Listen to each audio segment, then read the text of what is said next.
Hello there, very good evening and welcome to Let's Talk Politics. I'm your host, Eddie Layne, and of course, as we always say, this program is really dedicated to highlighting the progress and development taking place under the People's Progressive Party civic administration, but also we use the opportunity to respond to the lies and misinformation being spread by the opposition, a desperate bunch over there who seems to be, all they do all the time is to look at the petty, small, minor issues, making absolutely no meaningful contribution to the development of Guyana. So we use the opportunity also to respond to them when they come to you or come to us with their lies and misinformation.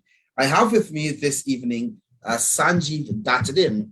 As you're aware, Sanjeev is almost my Saturday night resident guest, even except a few occasions where he is not present. Sanjeev, good evening and welcome to the program. Good evening, Ed. It's always my pleasure to be here. Always my pleasure to be on your program. And good evening to your viewers and to our listeners.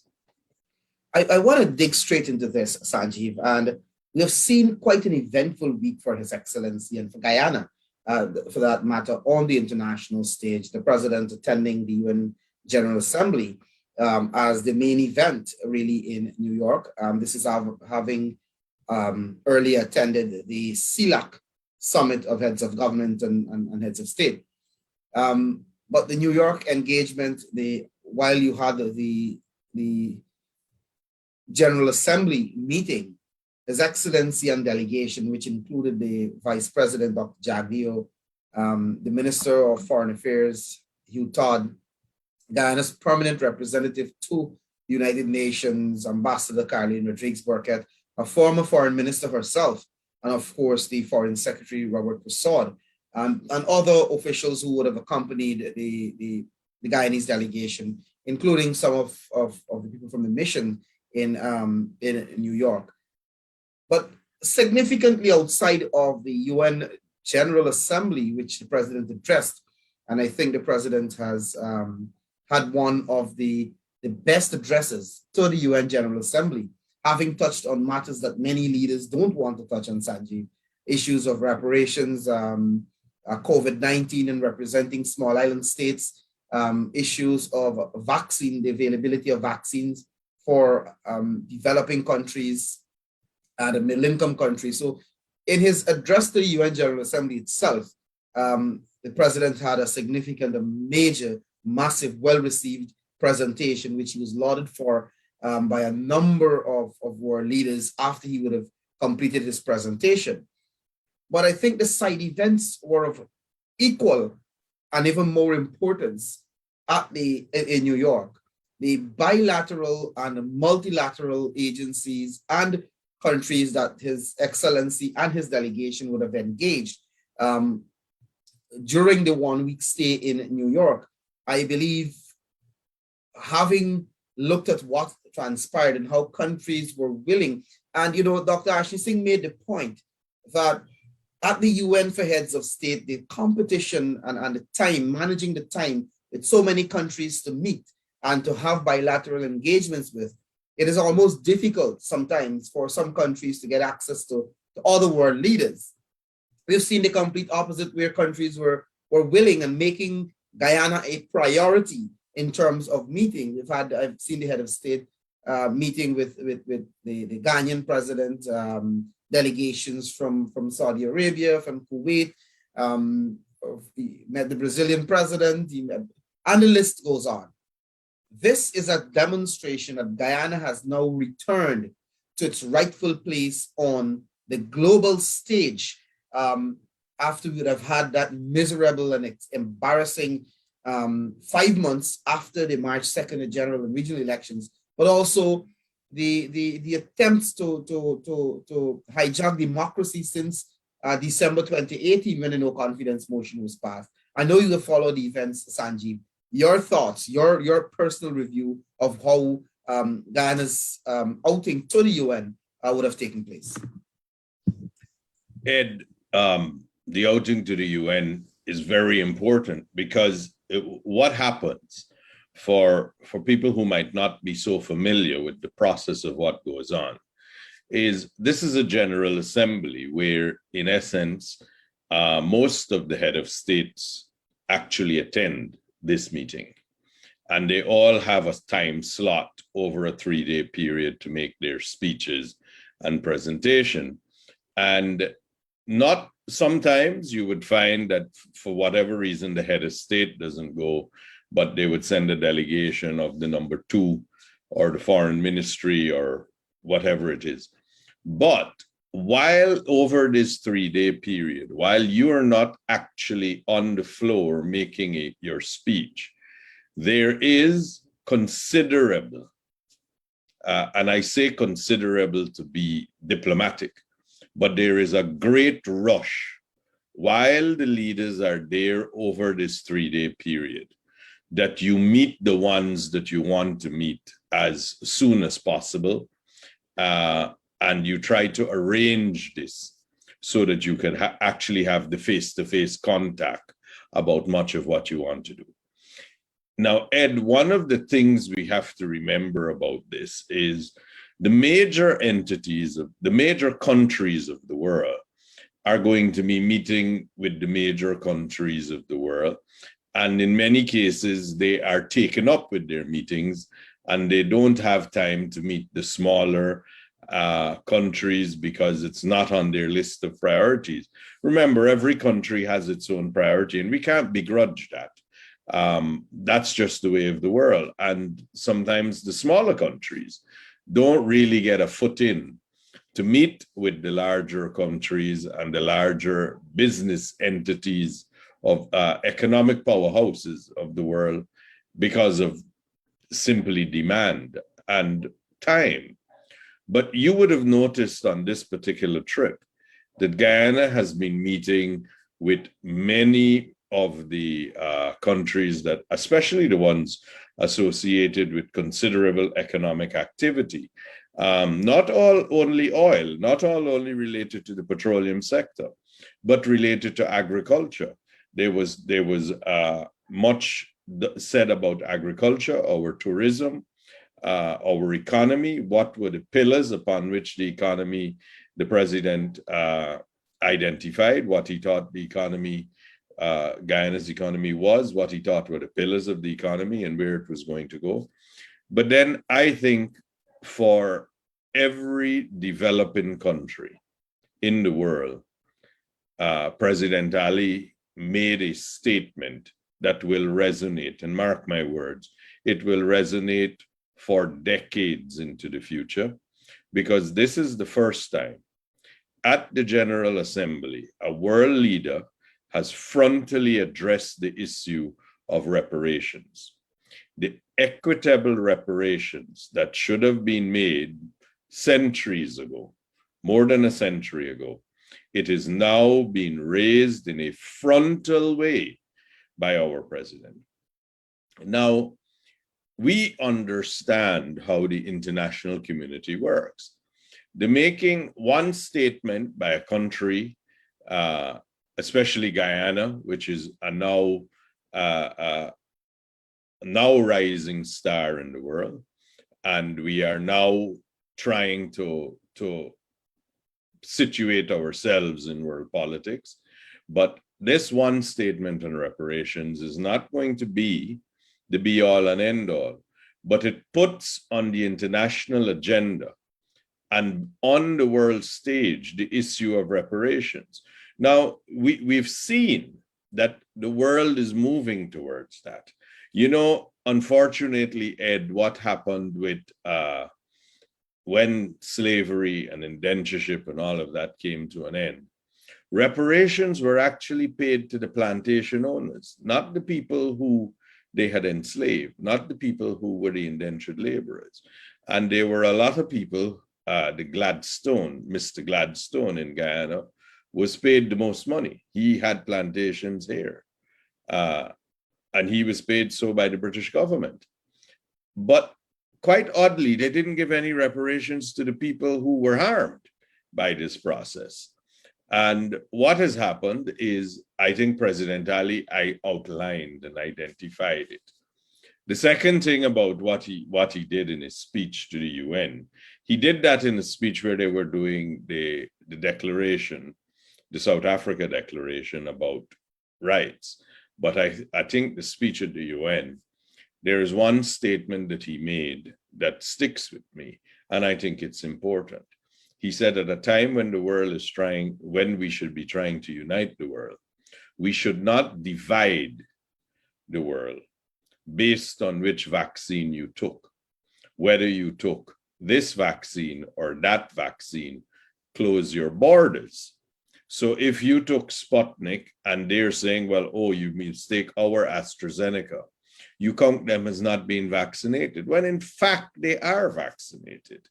And you close your borders to people who haven't taken vaccines that you want to approve. Ed, we live in the real world. The geopolitics of vaccine is not only getting everyone vaccinated. The geopolitics of vaccines underline the geopolitics of the planet. You will notice that the vaccines that are developed in the quote unquote, what used to be called the communist bloc, are looked upon with skepticism, more skepticism by the Western world. And the ones that are developed in the quote unquote Western world are looked at with more skepticism in the communist bloc. Well, Guyana was always a member of the non-aligned movement. So we're doing the right thing. Whatever vaccine, and I believe that in his press conference, President Ali made very clear that what was said is the best vaccine is the one that's available. And that was what the science said, not the politicians, not the political blocs and powerhouses and ideology. The science said. Now, President Ali in his press conference, which followed his speech, was at great pains to point out that he, as a president, is governing all of Guyana. He has to take everything into consideration.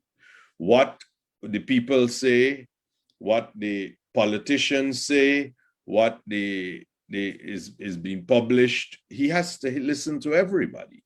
But he has to listen back to the scientists, because his job is to, as best as he can, with the best information he has available to him, to get it right. He said that every night he's on the phone with the ambassadors, with the necessary international agencies, trying to make sure that the production of Sputnik second doses reach to Guyana, finding out what else we can do about getting other vaccines, speaking to the Chinese ambassador, speak to everyone, because we need vaccines from as many places, speaking to Pfizer about doses for the adolescents and trying to work out that we have all the wherewithal.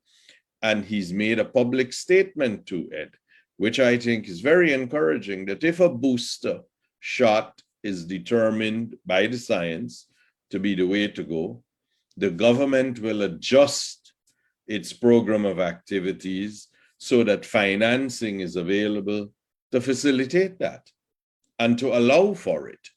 So as I think that great credit should be given to the president and to the government, that in a time when it is very confusing, and it can be very confusing for the ordinary citizen, that they are guided by science and scientific data.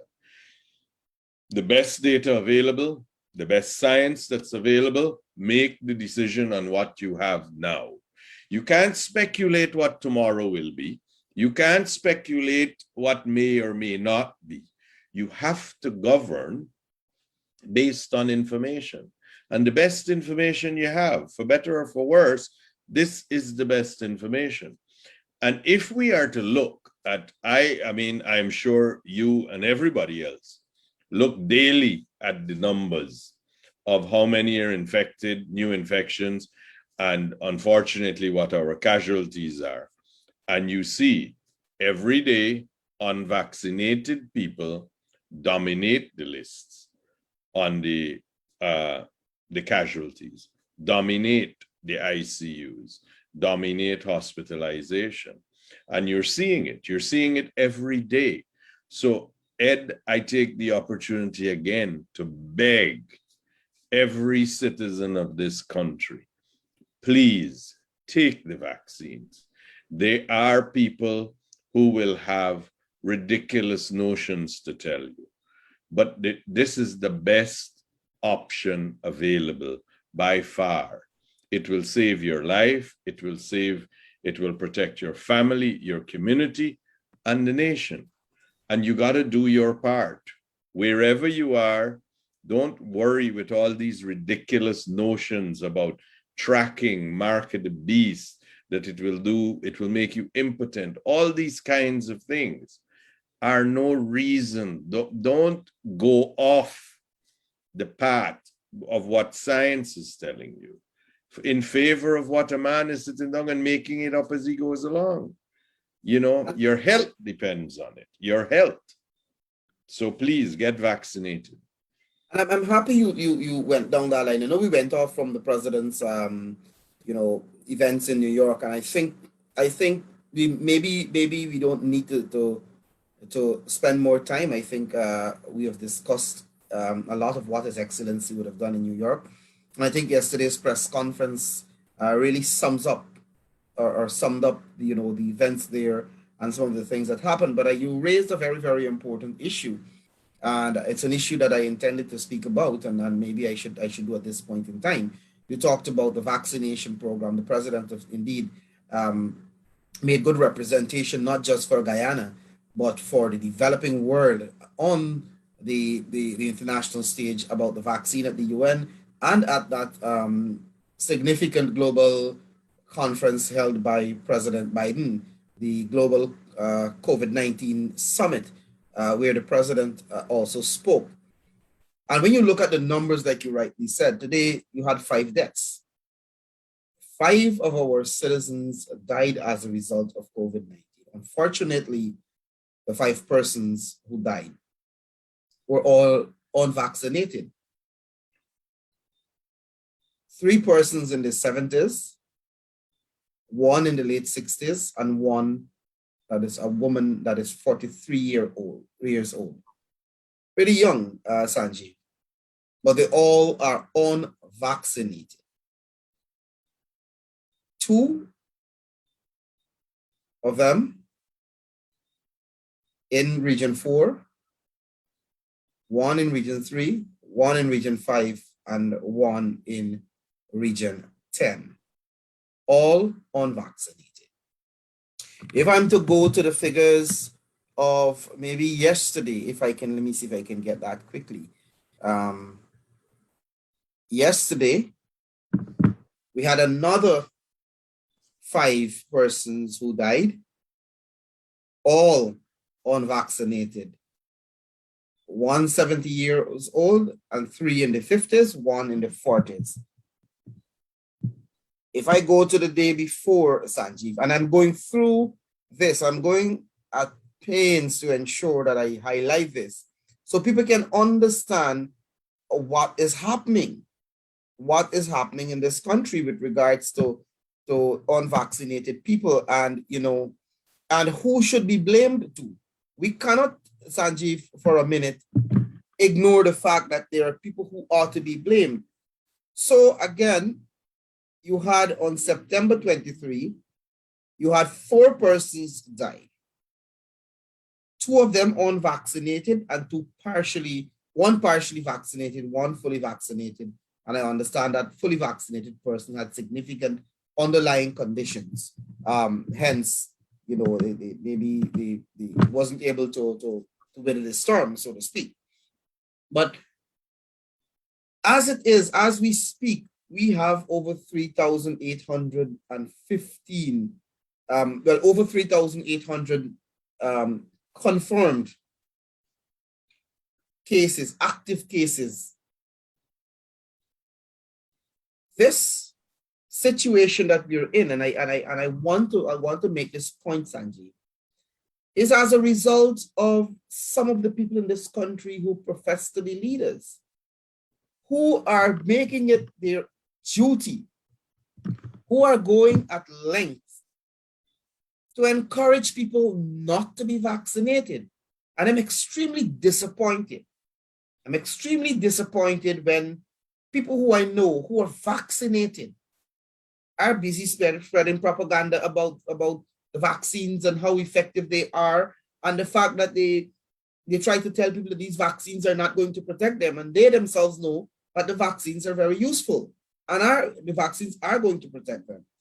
We are seeing our citizens dying every day as a result of this COVID-19.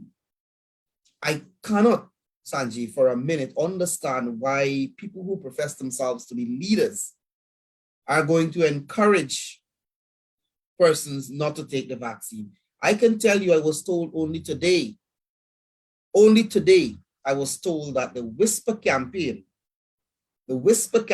of the APNU AFC, the PNC, trying to derail the vaccination process is in full swing, very active, where many of them are going to the bottom houses and to the homes and to the markets and to the shops and are encouraging people not to take the vaccines.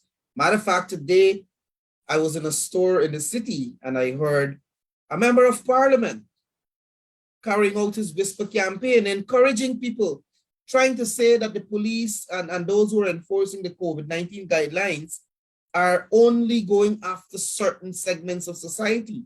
That is the kind of divisive rhetoric. You know, I was tempted to really approach him to say, that is what you're doing as a leader. Ill-informed, misinforming people, trying to spread propaganda, trying to divide people along racial lines about how the COVID-19 measures are being implemented. But this is the reality, Sanjeev. These are the people we are dealing with. Ed, one of the things that we have to realize is this disease, it doesn't know borders. It don't need visas to go overseas.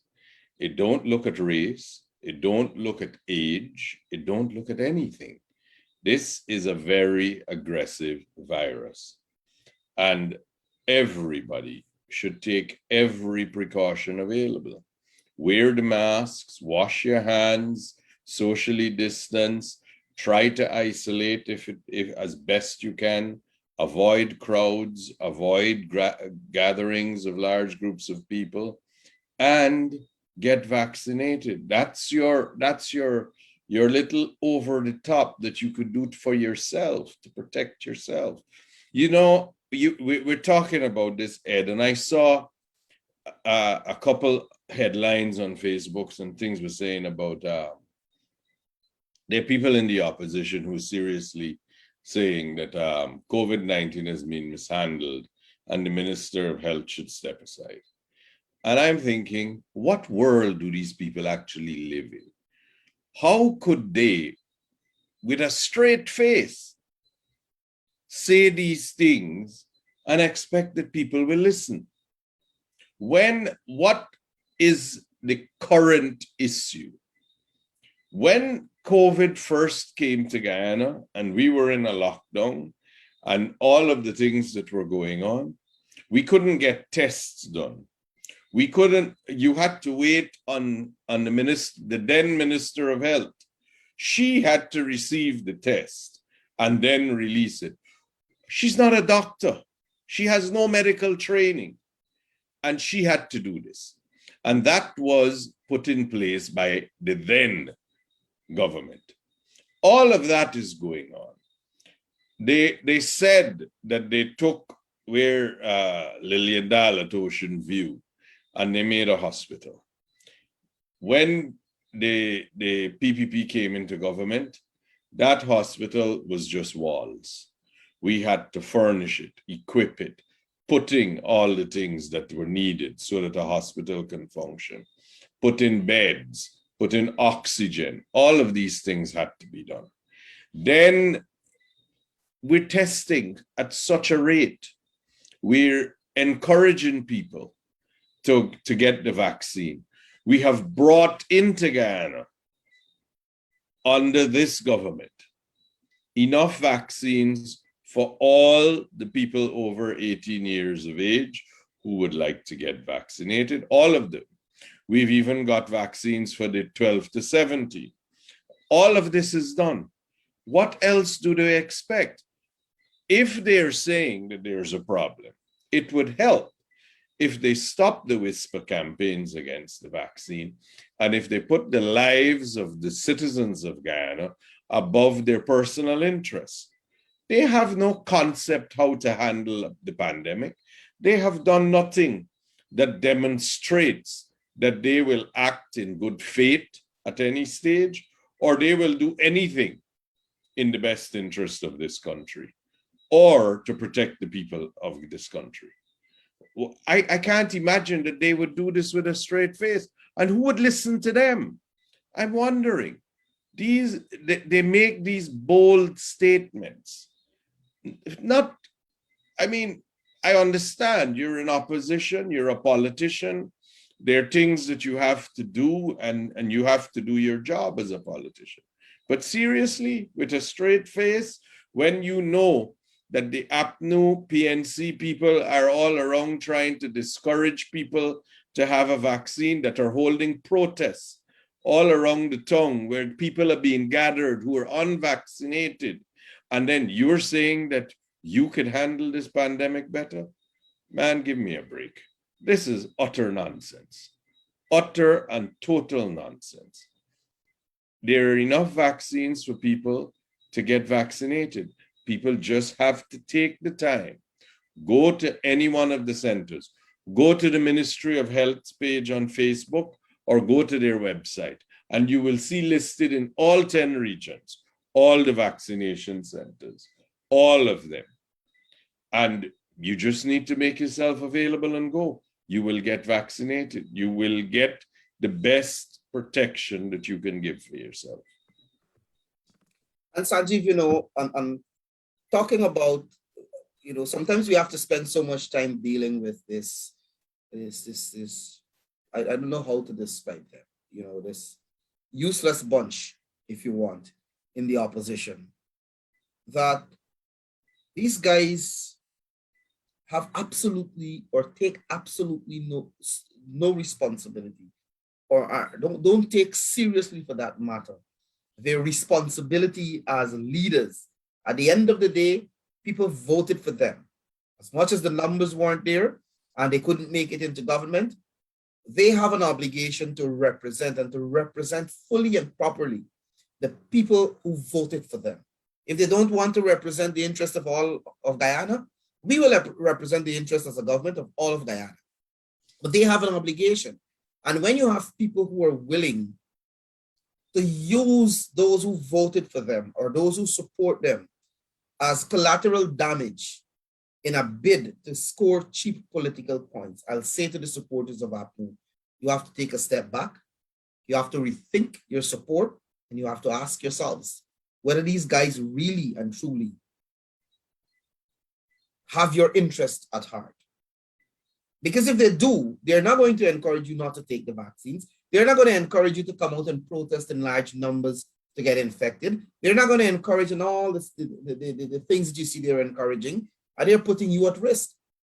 They're putting you at risk while they are vaccinated. Sanjeev, we're almost out of time, but I want to touch on one other issue. Importantly, again, we're seeing the opposition coming again.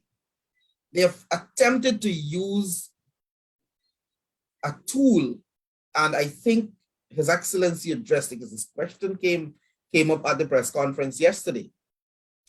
This nonsense about extrajudicial killing, as though there's some state-sponsored apparatus, going about the place killing people. They're continuing to use this propaganda, and so they had started, and I want to, and I'm not going to dwell much on this because I think His Excellency would have addressed this issue. They had started a piece of propaganda about 400 young Black men being killed by the PPP while in office previously. And His Excellency made the point yesterday that there was a full publication in the Starbrook News of all the names and dealt with the matter. I personally shared on my Facebook page during that time, when they had that argument, the list of the names. And let me tell you what they had, Sanjeev. They had people who died of heart attack.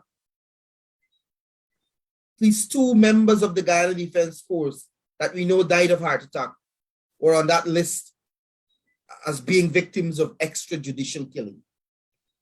They had criminals, those who escaped from prison, fine man, skinny, and the Inspector Gadget, I think most people know that name, and many other criminal elements they had on that list. They had the victims of the heinous Luzignan massacre, those innocent people who lost their lives there, the victims of the Bartica massacre, the innocent people who lost their lives there. They had the names of businessmen and businesswomen whose lives were snuffed out by criminal elements, including elements that the PNC hailed as freedom fighters. Those elements killed people, and those people ended up on the list. They had people who were alive up to today on that list. You had people who died of natural causes, all sorts of things on that list. So they fabricated a list, and we published that list because there was a compilation. That list was published, and that narrative about extrajudicial killings died after they were exposed. They're now using the death, the pain of a family in the Essequibo Coast. And I must extend my condolences to the Boston family and the tragedy there with Oren Boston. I'm an Essequibian, and I feel it for him, and I understand the pain the family is going through. But it's sad when politicians rather are going to use someone's death, the tragedy and pain of a family, to score political points, to make an issue as though and claim that extrajudicial killings have returned. And His Excellency aptly and correctly and precisely answered the question and responded. You cannot say that there is a return of something that didn't exist in the first place. So they formed that propaganda on the basis of lies and misinformation, and they ran with it. Matter of fact, Sanjeev, they started off with 400. Then they went to 600. Then Volva Lawrence said 500,000, I think she said. Then another one said 4,000. Then the other one said 1,500. Then the next one said 2,500. And that is what you had. They were just throwing things out there. And they claimed, and I must make this point, they claimed initially that 400 young Afro-Guyanese were murdered, extrajudicial killings. But a significant part of the list had the names of Indo-Guyanese businessmen, policemen, and all sorts of things, people who died of natural causes and so on, and Amerindians and every single ethnic group. But they claimed initially it was over 400 young Black Guyanese men. So that's the kind of propaganda you have. And I see they're attempting to raise it again. They're attempting to raise it again, but I want to share, if you're going to use that as the yardstick, to measure people, I mean, if people were murdered in domestic murders or robbery or whatever it is, and you're going to use that as your measurement to say the PPP killed 400 persons, then in Granger's stint, you had over 600 and something murders. Should we pin all of that on him? Should we say Granger is responsible and the APNU is responsible for the death of 600 plus people? Matter of fact, I think it's 637. If 567, 631, sorry, 631. Should we say Granger was responsible? That is the thing, the kind of propaganda that they run with, and they always inject race and racism and trying to manufacture something that didn't exist. They attempted, it was shot down, we exposed it, and I see they're coming with it again. We are not going to allow them to run with this propaganda. I think Guyanese are smarter, and Guyanese have recognized that this propaganda they're trying with, it's not going to stick. People know the truth, people know the facts, and the information is available. Sanjeev, I give you a chance to comment there and to wrap things up. Ed, next to accusations of racism, extrajudicial killing is the next thing that opposition and the PNC like to just use. it's their default position that they run to. Calling everybody a racist is one way of doing it. The next thing is accused of extrajudicial killing. Let us be clear about this. The president, I think, quite eloquently stated that you can't return to something that never was. And as you said, they have been plucking these numbers out of the air about what they consider to be all these extrajudicial killings, much like they did with the SOPs. And the numbers would change every time we got a new one. But all fun and joke aside, Ed, extrajudicial killings refers to a concerted, organized, and sanctioned method of execution where the police force is being used on instructions of the executive. Now, there has never been under the PPP administration any accusation that the executive has instructed any killing of anyone anywhere. So that's one. Two, there was, the whole world knows, there was a crime wave, an unprecedented crime wave in 2002, 2003 in Guyana. The things that happened then have never happened before, had never happened before. That crime wave, which resulted from the 5 persons breaking out of prison, has been replicated a couple other times where there have been crime waves. We have lost much life to a few people who had support from various segments of society for the actions that they were doing. And there were a lot of killings during that period of time. Now, the police were fighting as best they could. Are there shortcomings, or were there shortcomings of the police force at that time in terms of being able to combat the crime wave that we were facing? Every reasonable Guyanese person would tell you yes. They might not have, they never experienced anything like it before. And they were caught a little bit flat-footed. Now, as a result of that, there was a spate, which it went on for a few months. There were killings, there were robberies. We had an unprecedented crime wave. Now, to twist that and to turn that around as to be extrajudicial killings would not be right. It makes no sense. This was something that was driven by criminals who had broken out of prison and did not want to go back and figured they would keep going so that they wouldn't have to go back. They needed to fund their life. They needed to fund the lifestyle they wanted to live. And so there were robberies about it. These are not secrets. And to say that it is extrajudicial killing is really repugnant to common sense. Now, every police killing, I believe, and all police actions should be investigated. There was this incident involving Mr. Boston, regrettable incident. Any day that there is a loss of life pursuant to police action, good or bad. I know people have views about whether it's a criminal or not a criminal. A life is a life in my mind, and that's important. So there must be answers as to what happened, what transpired, and how did it come about. And whatever it is, upon an investigation, if there is wrongdoing or non-wrongdoing, equal weight must be attached to it. Now, the circumstances of SWAT going to Essequibo and having to go to that house for that person, we've all read the media and it's all been stated what was going on. One side says one thing, the other side says the other thing. We have postmortem reports. We've got to get to the bottom of it. We are maturing as a country. We need to not have these things happen because police must not act with impunity. Police shouldn't go around doing things like that. And at the same time, what are police to do when faced with a situation where their lives are being put in threat? So there must be protocols developed and there must be training. as to how these things should happen, and we must do it.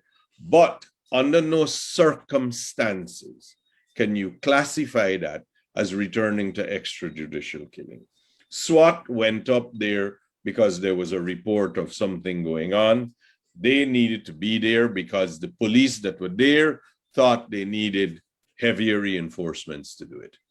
Ed, as always, it's a pleasure. Sometimes it's frustrating that we have to explain things that are really patently false, deliberately twisted by people in the opposition. But it's always my pleasure to be here. May your God be with you. Take good care. Thank you very much, Sanjay, for joining me this evening. And of course, to our viewers and listeners, I want to say thanks for being part of the program. Are we going to be back with you tomorrow evening? I think Michael Gordon is going to be on. Until then, we say thanks for watching. Stay safe. Those of you who have not yet taken your vaccines, please get vaccinated. Please get vaxxed. Remember to social distance, to wear your mask, and to practice, even if you're vaccinated, to take the necessary precautions. Until next time, thanks, Sanjeev, and thanks to your viewers. Have a good rest of the day. Take good care, Ed. Good night.